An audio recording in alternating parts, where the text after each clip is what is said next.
I'm 101 years old, and I've buried almost everyone I ever loved.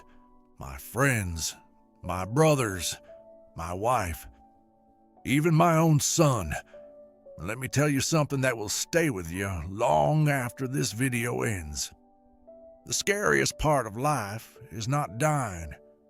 It's realizing, too late, that you gave away years of your life without even knowing it. Years you could have lived, years you could have felt strong, clear, alive. I was supposed to die at 60, that's what the doctors told me, but I didn't. And what saved me wasn't luck, wasn't money, and it wasn't medicine. It was something so simple. Most people ignore it every single day. 7 foods, 7 quiet choices, repeated again and again. That gave me more time than I was ever meant to have. And today, I'm going to give them to you. My name is Arthur Bennett. I was born in a small town outside Manchester, England, in a time when people didn't talk about health. They just lived, ate what was easy, and hoped for the best. By the time I reached 50, I was already walking the same path as my parents. My father died at 58, my mother at 62. Heart disease didn't just run in my family, it hunted us. I remember sitting in a cold doctor's office, staring at a man who wouldn't meet my eyes. He flipped through my test results and said quietly, "Arthur, if nothing changes, you won't see 65. That sentence followed me home. It sat with me at the dinner table. It echoed in my mind when I tried to sleep. And for a while, I did what most people do. I trusted the pills. I followed the routine. I waited to feel better. But I didn't. I felt worse. Tired in a way sleep couldn't fix. Heavy, like my body was slowly shutting down. One morning I looked at myself in the mirror and barely recognized the man staring back at me. And something inside me shifted. Not loudly, not dramatically, just a quiet decision. If I'm going down, I won't go down like this. I stopped looking for a quick fix. Instead, I started watching people who had already done what I wanted to do. Live long and live well. There was an old man in my neighborhood, 92 years old, who still walked to the market every morning. There was a woman down the street, nearly 90, who could remember every detail of her childhood, like it happened yesterday. And I noticed something simple but powerful. They all ate differently, not perfectly, not strictly, but consistently. So I began to change. Slowly. The first thing I added was oatmeal. Just a simple bowl every morning. No sugar, no fancy toppings, just oats, warm and steady. At first it felt boring, but after a few months, something surprising happened. My doctor looked at my blood work and frowned.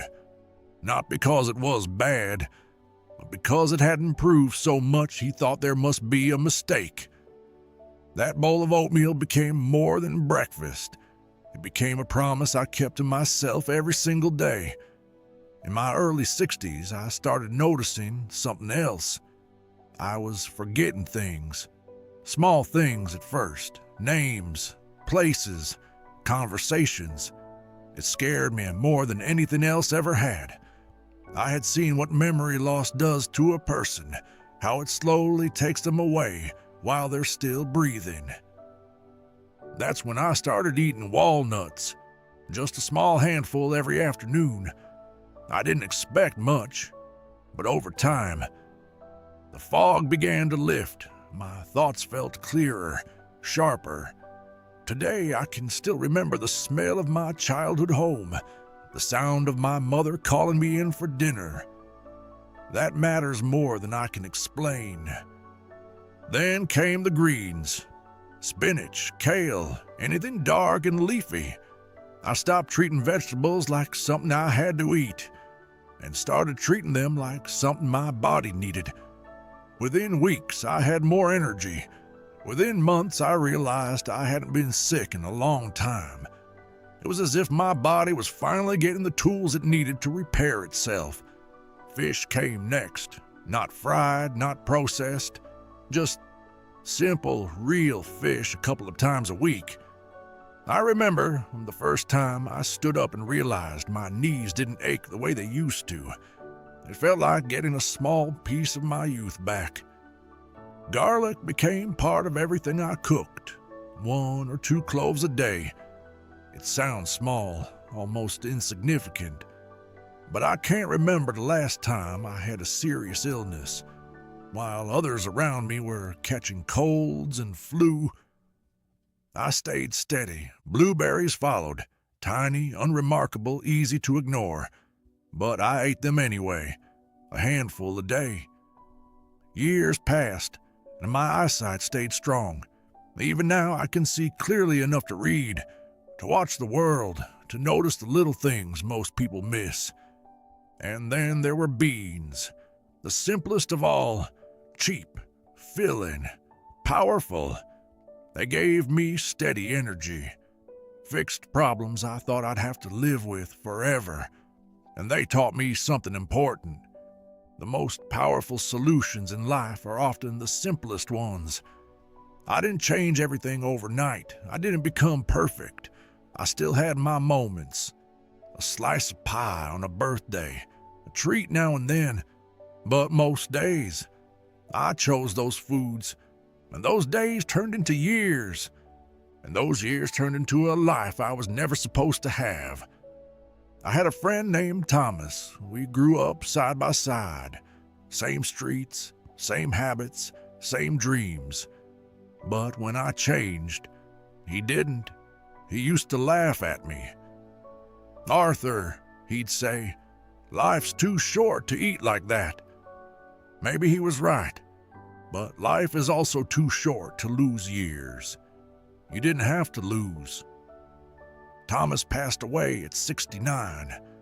Heart failure. I stood at his funeral, looking at a man who should have been standing next to me. And all I could think was, it didn't have to end like that.